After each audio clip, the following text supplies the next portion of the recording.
everybody, and thanks for tuning in to another episode of Hey Man, It's Okay. I'm your host, Sky, here with just a brief message before we get into this episode. I just want you guys to know that at the end of episode 20 of this season, that will be the end of season 2, and we are going to take a little bit of time before we get into season 3. So please stick with us, as there will be a pretty long break, just a couple of months, while Ryan and I are focusing on some stuff in our personal life. Ryan's focusing on his private practice, and I'm taking some classes. So I'm going to really be focusing on that. So please stick with us, stay around, stay tuned. We have so much cool stuff coming. Please like, comment, subscribe. Check out our website, heymanitsokay.com, and stay with us, please, because season 3 is going to be a killer one. Send us your ideas, email us. Let us know the things you think we should talk about, maybe some guests that we should have on season 3. So please stay with us. Thanks for tuning in and enjoy the episode.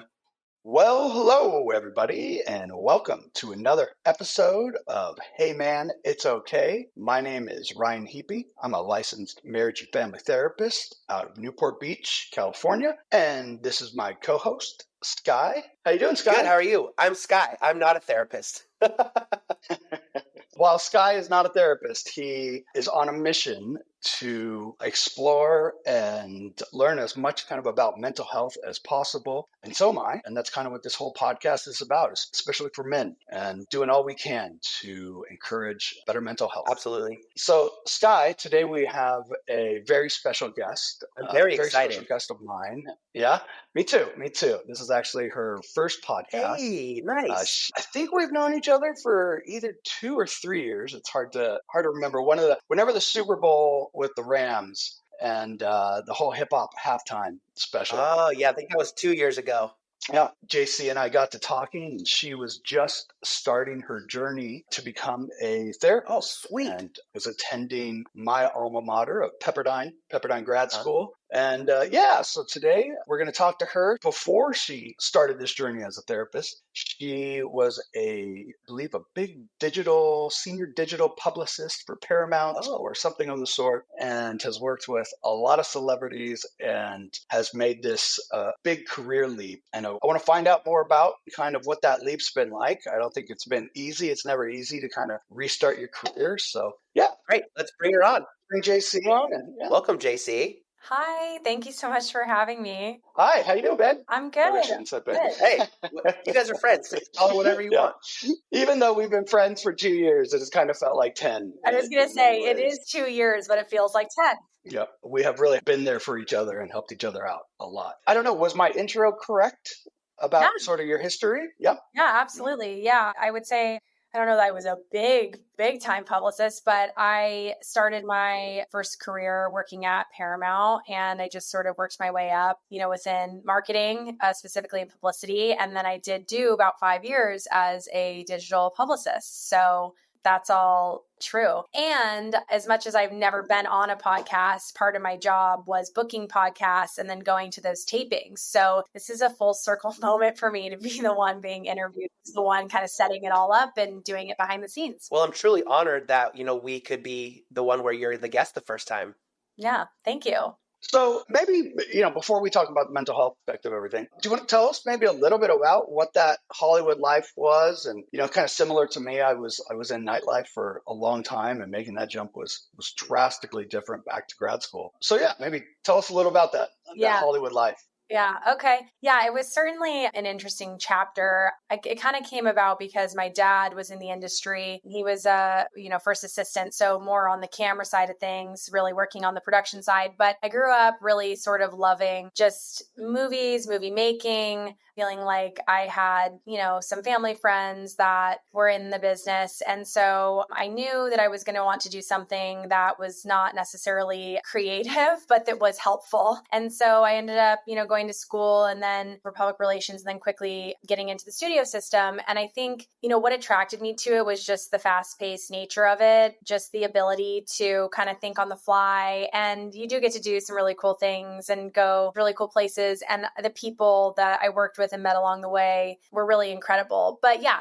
it was very time consuming. It was very stressful. a lot of personalities, and particularly the role that I was in was really kind of brokering between journalists and talent and their representatives. So I did kind of feel a lot of times a bit like a mediator, or I know everybody says their job kind of is like being a therapist, but I really did sort of feel like I was talking down two sides of, of things and trying to get people to agree on things and really trying to understand people's motivations and what their interests were and how we could work together more closely. And so out of being a people person and out of feeling like the most meaningful conversations were the ones that got a little off topic and the ones that were a little bit more serious or just kind of raw, I decided to maybe check out what it would be like to become a therapist and do that for real. But that's all to say that literally the career of working in entertainment led me to wanting to become a therapist. I imagine there were, in having some of those meaningful conversations with probably some of these very public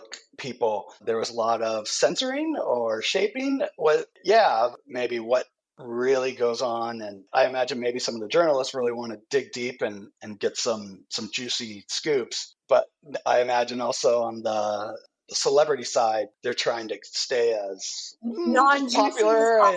Yes, yeah. Exactly. Yeah. No, absolutely. I think there's that tension, right? So there's the kind of thing that would come up all the time in terms of coming to an agreement. I think, many of the journalists that I worked with, of course, would always put, journalistic integrity first. But I think everybody wanted to play, nice in the sandbox and wanted to be able to have, access and opportunity, which is just kind of the name of the game. But absolutely, I think that's a big part of it, messaging and strategizing, and then also making sure that the message gets across in the best way. And I do think that's a skill that also applies in therapy. And it's a big part of evoking change, right? Is getting people to kind of latch on to the message. You're kind of speaking the same language. You're in a trade of sorts. It's just a different kind, right? It's not an article, or an interview or a press tour or a junket. It's more trying to kind of, reframe or relook at the way that people are relating to things. So yeah, helpful skill, but definitely a big part of it. And celebrities are people too. They really are, like, once you kind of see it behind the scenes and, they eat and they drink and they complain and they laugh and they do all the things too. So that was eye-opening once you realize that you're kind of all just in it together. Well, you really bring about a great point there. It's so often that the hardest part, I think, of my job sometimes is figuring out how I can make something land. Like I can talk about mindfulness or nutrition or good sleep or how we can reframe this thing and look at it in a better perspective and work on this emotion regulation. But if I can't convey it in a way that it's going to land or really make an impact or really explain, the deep benefits of some of these things, then, I might as well just be shouting out a window. And so, yeah, that's really been something I've been trying to hone, maybe the most in my craft, at least as of late. Yeah. Are there any great, Hollywood moments or any juicy things you can talk about that really leave, that have left some memories? That's what I was going to ask. Yeah. Well, I wish I could really. That you're allowed to talk about? Well, it's not that I'm censoring because I'm not allowed to talk about it, but, in saying that some of the people that I was lucky enough to work with are people too, it's sort of, I want to be respectful of the fact that everybody is a human being. But I will say, in terms of like interesting stories or kind of, there's so many moments of like high tension. Like I remember one time I was, I can't give any names, but I was locked outside of a theater before a Q&A with a very prominent actor, and I was knocking on the door to get us let in so that he could be introduced to the stage for a Q&A, and no one can hear because the credits are rolling. And so I'm knocking on the stage and, he's progressively understanding that we're not where we're supposed to be. And, you're kind of frantically trying to get in at the last second, and, door opens right as you're walking in. But those things that really, might seem silly when I'm looking back on it, right? It's like, okay, if someone's late into a theater, there's much, much bigger issues in the world. But in the moment, kind of really trying to carve out your career and figure out who you are, those are like really, really stressful times. And then there's the amazing thing of completing a project. Like one of the last movies I worked on before I left was Top Gun Maverick. And that was a huge, huge success. Really great for the industry and really, an amazing. Great flick. Like brought movies back. Yeah. It was kind of like the first as of today. get together after COVID. Yeah. I think Tom really held out. He really wanted it to be that way, and he wasn't going to settle for anything less, which is really cool. But to kind of come back, we'd released a few movies, but nothing on that scale by the time it rolled around. And then just being, at the premiere, it was at the USS Midway in San Diego, and kind of seeing it all come together, and people saying things like, it keeps the movie business alive and it brings it back. You're a small part of that, but it is a really cool feeling. How cool. Oh, cool. It's got to be a really shock to you, the change of pace in what you're doing now and what you were doing before. Yeah, in terms of eventized things or the scale, right? I'm really hand to hand in what I'm doing now, which is, one-on-one individual therapy, or I do some couples work as well. Yeah, I'm not at the point in my career where I'm speaking at flashy conferences or, doing anything like that yet. But yes, that is, I would say, a big difference. So what was it that caused you to make this jump? I mean, it's a big jump, and your career sounds like it was really on the rise and really dealing with some of the biggest people on the planet. Yeah, it's a good question. Sometimes I ask myself that. No, I'm kidding. I am very happy with my decision, but I think it was a product of a few things. For me, I will say, again, I can't speak highly enough of my immediate team and some of the opportunity and things that I got to work on, but I do think the stress took a toll. I think it can be a very lonely industry, even though you're surrounded by people. It's definitely not all glitz and glamour. And I think my own mental health was a consideration in terms of, is this really feasible long term? And those were just little thoughts that were percolating as I was kind of going through it. And as I was sort of rising in the ranks, I guess you could say. And I was really a product of slowing down during COVID. When COVID hit, all business was shut down. I think no one really knew what to do with themselves. And entertainment was sort of stuck between trying to go back and then going back too soon and then having to stop again. And it became very clear to me that I wanted to use the time wisely, and that the skills of clinical psychology work for any industry, in my opinion. And also originally, Ryan, it started because people in the entertainment industry, they need mental health services, right? And I will say, every badass female executive that I respected, I knew some of them had a therapist that they loved and that they kind of referenced and they cited as important to their journey. And I started to think, wait a second, why don't I try to be that person instead of where you were? Yeah. How cool. Did you have any, and if this is too personal, you can, move right along, but any personal experiences with mental health, or, maybe family members who were struggling, any sort of insight outside of kind of the executives? Really good question. Yeah, I think in terms of my own journey, I think for me, I've always kind of been prone to running a little on the low side. In no way am I trying to quantify depression. I think that looks different for everybody, but it, perhaps we could say subclinical in a way, but just there are times in my life where I've been really kind of slowed down by feeling like a low mood, or feeling like my emotions are really kind of taking over, probably from, now I realize, from a lot of avoiding them or trying to suppress them or fight with them. And so while, the context of while all of this is happening and across, all of my 20s working in a movie studio, I just feel like I was always kind of shoving that into the back seat. And then there was a time, right, where you can't really do that anymore. And I felt like I wasn't addressing other areas in my life. And I think that can be kind of a isolating and lonely and depressing place to be. And so I have had my own therapy journey that I started in my, my mid 20s. And I was lucky enough to find a therapist that really kind of blew it open for me and changed the game in terms of my vernacular, how I talk about things, how I think about myself, how I relate to other people. And that's also part of being okay, maybe this is something I want to do. So yeah, I know there are people that really, really struggle, or that kind of have more distress or impairment than others. But I will say, I am familiar, and I feel like I have walked the walk a little bit in terms of addressing those things. Nice. It's definitely one of the byproducts. Actually, I think there's kind of this perception, and I'm sure there's, it's true in some ways that, therapists become therapists so they can figure out their own, mental health or psychology. I know that's not why I got into it, but that was definitely a byproduct, especially in my PTSD class.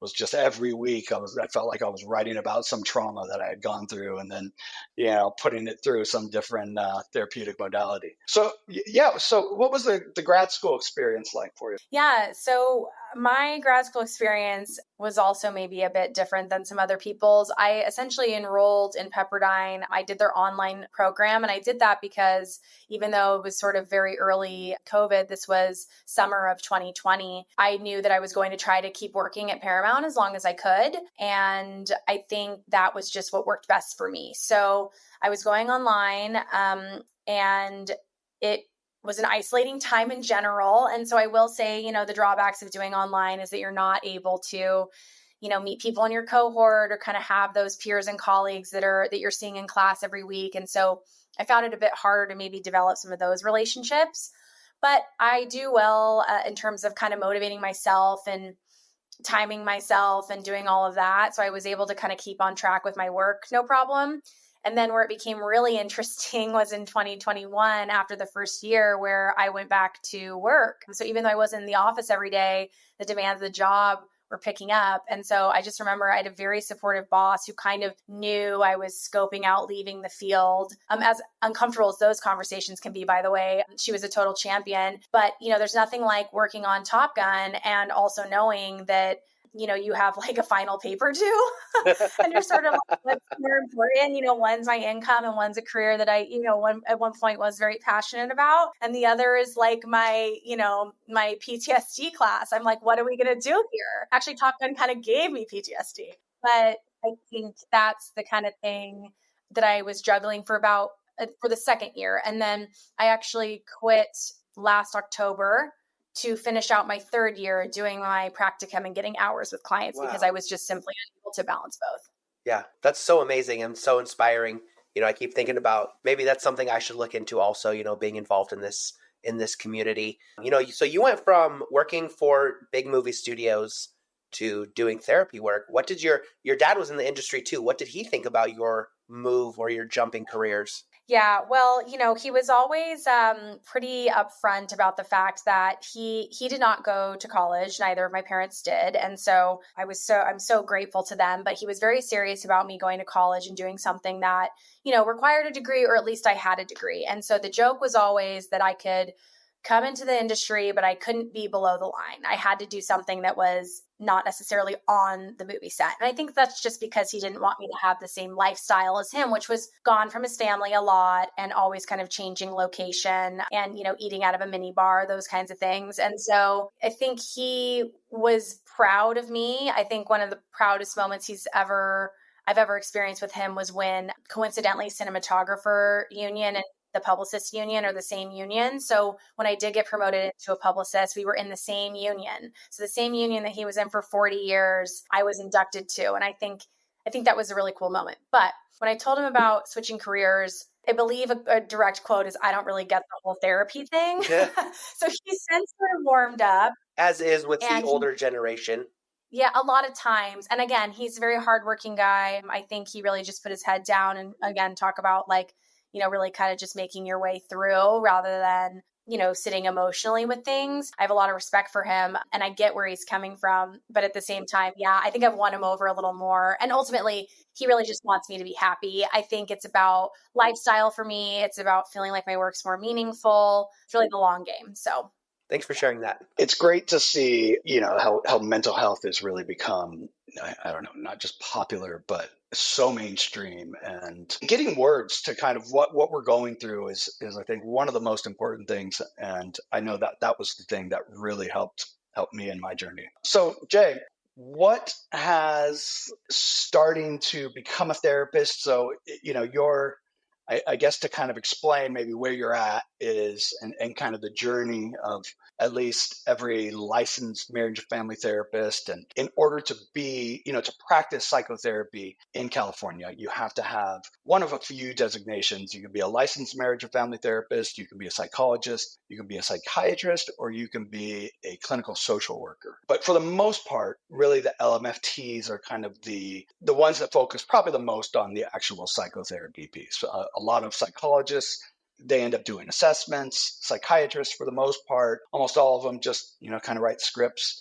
And clinical social workers, while a lot of them do therapy. I think their education is probably more informed along kind of like case management and resources and things like that. And so as the journey of an LMFT, you have to go to grad school. Well, you have to have your bachelor's first, and then you got to go to grad school, which for most people is between, probably on average around 3 years. And sort of the tail end of that is when you start what's called your practicum, and you do about 500 hours of that, where you're just kind of getting your feet wet, and yet you're still in school. You have a professor who's still kind of supervising you. You're with a group of other people. You're all getting to talk about your cases a couple times a week. And then there's another 2,500 hours after that for a grand total of 3,000. And there's few probably exams. I think there's like a couple law and ethics exams and a final licensing exam, which was difficult for me. I failed the first time.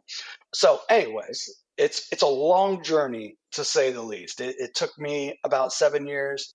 I would say the fastest anybody can get it done is probably around 5, and that's if you're just grinding hard.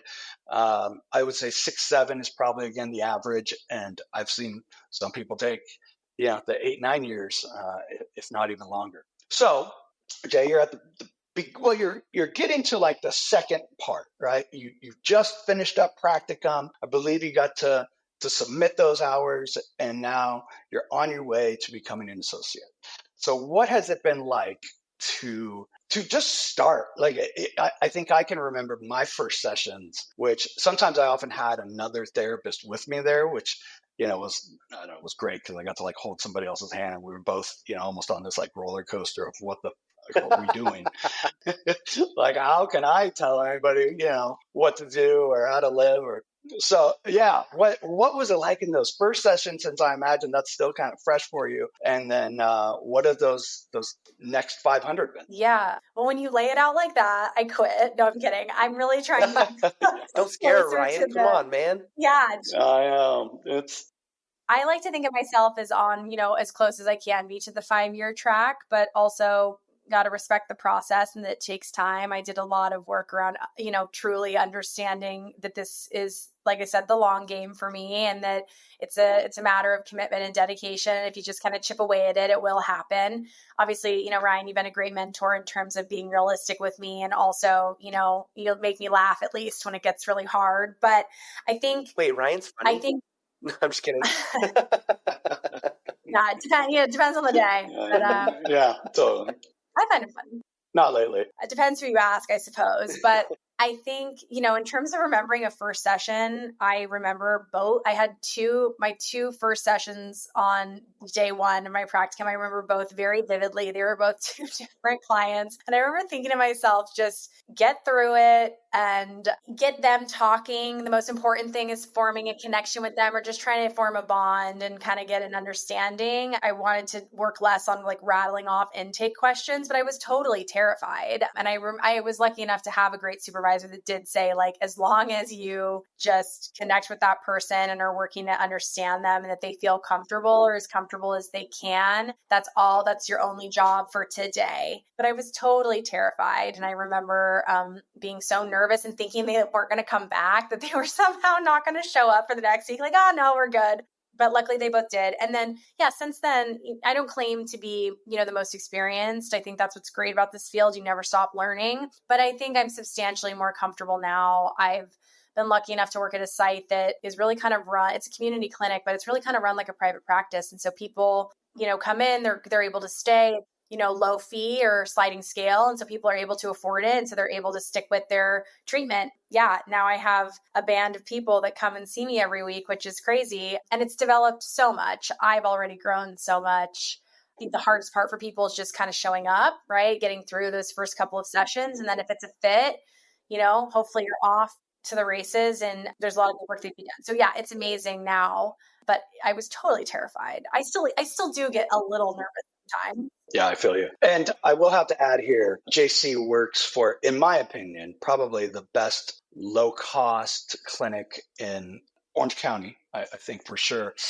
Not only have I had great therapists there, but I've referred a ton of people over there who have had nothing but some of the best experiences. And one other thing I will add, for those out there who might think, that you really want like this licensed, maybe seasoned clinician. Oftentimes, some of the best therapists are in their first, 1,500, 500 hours. Because let me tell you, as somebody who's been practicing now for, I think, 8+ years, sometimes, I kind of walk in, like it's a 9 to 5, and maybe I phone it in a little. And, I do really always try to give my best. But after a while, some stories you've kind of heard, maybe before, or maybe formulate things pretty similar to the way you've been doing them. And so when you get somebody who has just started in this, I can't tell you how much, and I'm sure you can speak to this, but like how much they think about every case and really just want to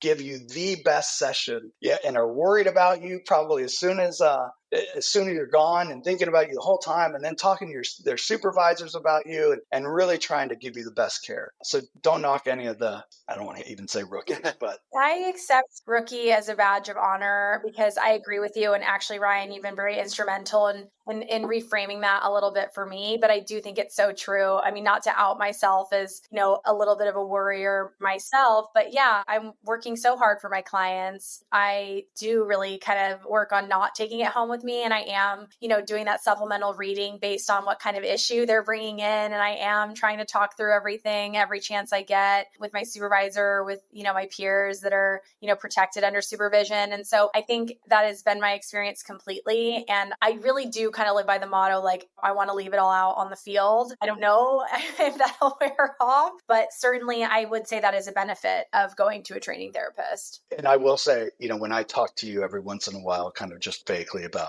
some of the cases, I'm always beyond impressed. Well, and also the way your own perspective on my mental health, your mental health, other people's, I believe is already so advanced that I'm always thoroughly impressed. So Thank you. Thank you. That means a lot, obviously. You're one of the original supporters, so I appreciate that. Do you think some of that comes from, I've always found you to be one of the most articulate people I've ever met. And I'm wondering, like, does some of that come from probably getting in the weeds of, the PR, the publicist game, and working with journalists, and probably having to always watch, that make sure that you say the right thing to the celebrity or to the exec, et cetera? Yeah. Well, I'm like, don't base it off just this. I don't know if this is my most articulate showing, but thank you. And absolutely, I'm kind of a wordsmith. And Ryan, I heard you say that that's something that you're working on and interested in. And I think, again, there's no cap on that. You can always be, I think, as a clinician, evolving that. But I've always really kind of liked, the word, whether it's writing or language, and communication is so important to me. It's probably like one of my biggest values. I really just love connecting with people, and I love communicating and communicating well. So it's about finding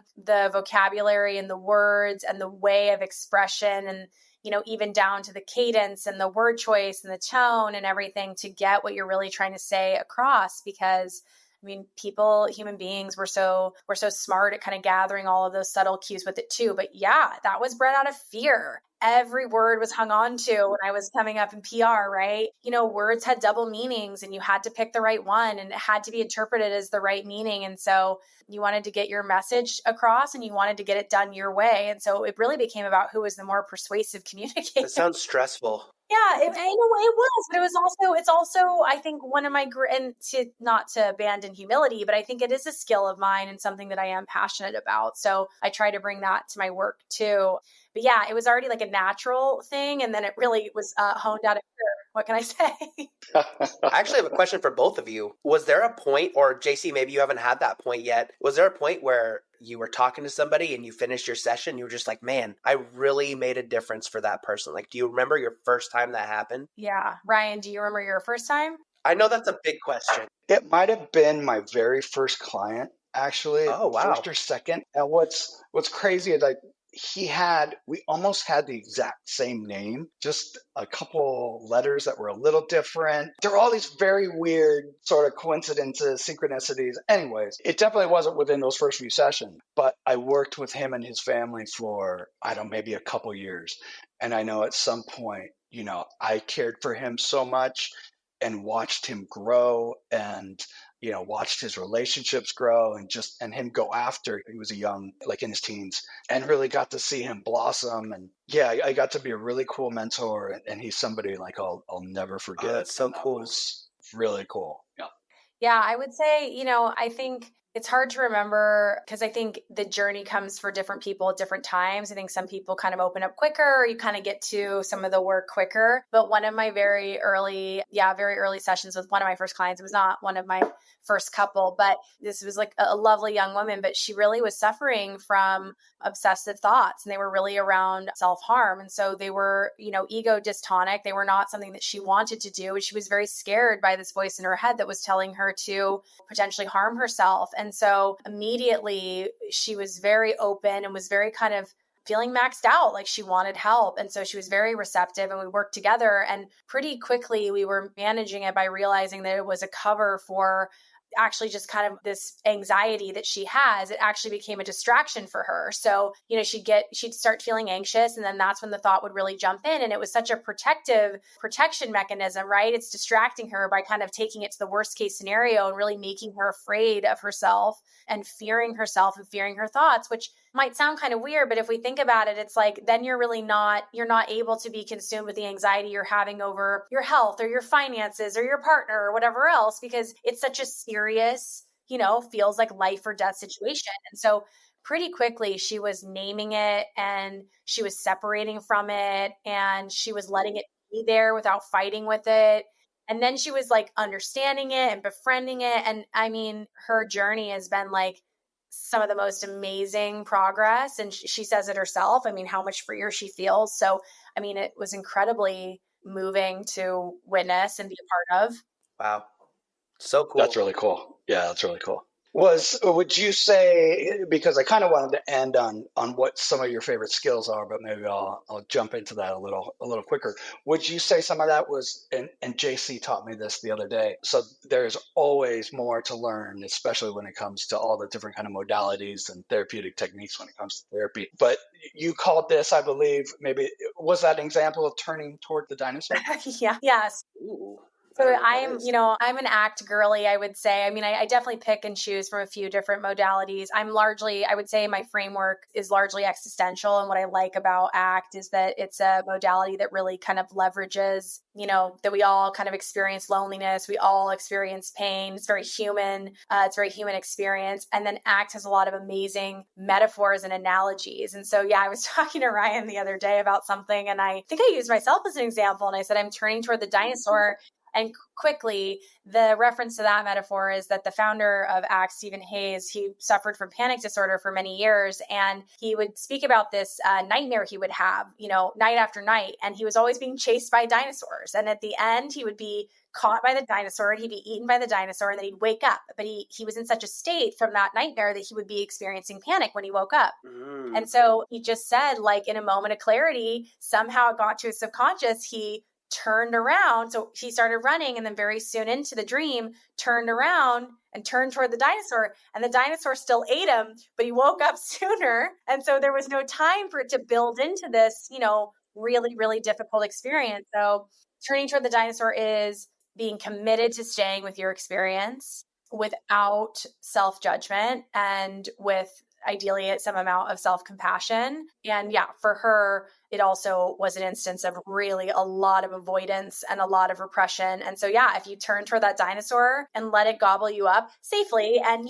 she was working with me, but sometimes you do get to your goal faster, and you do understand that, like, your feelings don't have to drive your whole life. That's awesome. Great. And a great way of explaining that too. I mean, in some ways, it's really just being able to sit with the emotion, right? Which is a really difficult thing for us to do. I know when I was running this treatment center in South County that I thought was just excellent, I would constantly be telling the clients that the hardest part about this experience, it was like a 30-day inpatient with a detox and all, was being able to sit with your emotions, maybe for the first time without, this crutch, whatever substance that it might be. And so, it was getting them to turn towards the dinosaur for the first time in their lives, because it's easy to push things away, whether that's physically, with a substance, mentally, with distraction. And so often it's because it can be scary when we have to face some of these things that are really daunting and might end up taking up a lot of space in our heads when we finally look at them.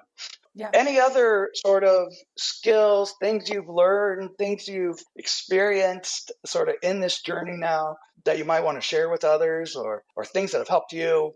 Yeah. Anything like that? Yeah, I mean, I will say that, mindfulness is kind of a buzzword these days. It's very popular, but it does find its way, I believe, to be some of the most, it's the basis for some of the most useful work. And I think that's a big question too, right? Like, are these things, are these thoughts, are these feelings, are they helpful? Are they useful? How do we still participate in our lives and try to choose more of what's helpful or useful? And that requires a strong foundation of mindfulness. And so for me, I love, all the tools of meditation. I really, really, especially with, my clients that are more young adults, I think there's a lot lacking in terms of self-esteem a lot of times, or form self-concept. And so I do a lot of loving kindness meditations or loving kindness stuff with them, which is rooted in the mindfulness tradition. I think that's been especially helpful. And it's not just for women. I think it's also very helpful for men, though I'm sure there's a way maybe that needs to be packaged. And Ryan, that's maybe a little bit more of your expertise than mine. And then, I would say along the vein of mindfulness, I really, again, am from the ACT persuasion of, can we understand that there are sort of two tracks in our mind? And one really is kind of a dictator or critical voice. And that's actually external to us. That is the summation, what society projects onto us, the generational trauma and those aspects, the parts about ourselves that we fear, maladaptive core beliefs, and that it's separate from our being. And so the quicker we can kind of see those two tracks, then we can kind of see that dictator and call them out for what they are. And then, let them be there. And I love what you said, Ryan, about it's the hardest thing to sit with it. But I also think people fear that it's never going to leave if they let it sit. And I'm like, let it come. And I'm also like, let it go. So it's wave-like, let it come and let it go. The dictator comes, it chirps at you, and you can say, thanks, mind, and proceed with a life that you think is worth living. I had no idea that you were such a fan of the loving kindness meditation. That's been one of my jams.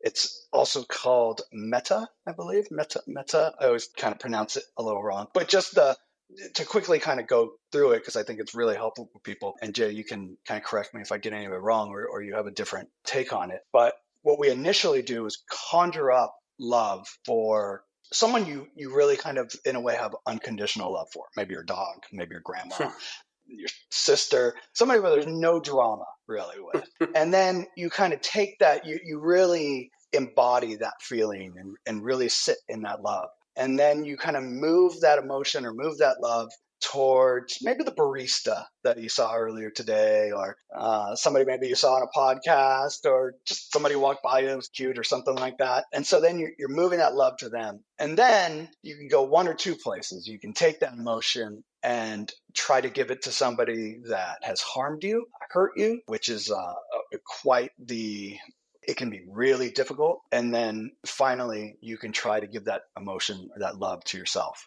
And when you're in a really difficult spot, those last two can really, really change your world. I know some of the hardest times of my life, it's been that loving kindness meditation that's allowed me to love again, I guess. That's beautiful. I think that's a great summation. That's a great understanding. I think you can definitely play around with the order of that. I think starting with the benefactor really helps, because it is sort of the thing that can kind of get that feeling going. Because I think sometimes it's so hard to feel that toward ourselves. The neutral person's great. I try to get my clients dedicating it to themselves before we go to the challenging or difficult person. But again, I think that's such a great point that, like, the order depends, right? I think you can really play around with it based on what the client's sort of tolerance and willingness is. But I think that's the thing, the compassionate crack, I call it. It's like, if we can just get a little like crack in there, right? A little crack in the armor, maybe let some of these more compassionate feelings in.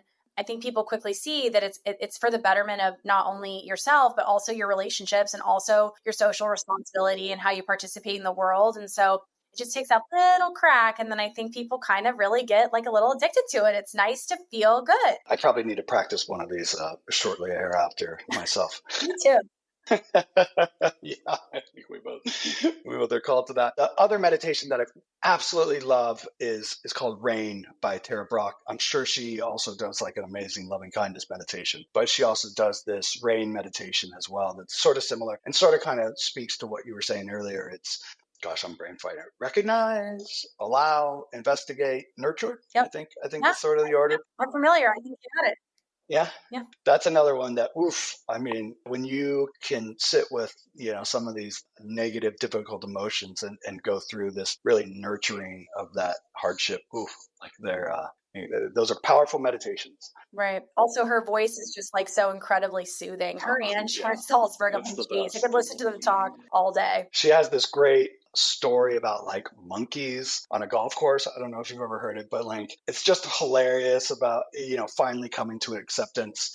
There were these, I don't know, it was like a golf course in India where these guys would golf all the time, and the monkeys would end up like stealing their balls and taking them. And they kept, having trouble, I guess, figuring out the rules and how to figure this out. And then at the end of it, they just kind of finally said, okay, wherever the monkey drops the ball, that's where we're gonna hit it from after all. So anyways, just I love that. Tara Brock. You gotta go with it to some degree, right?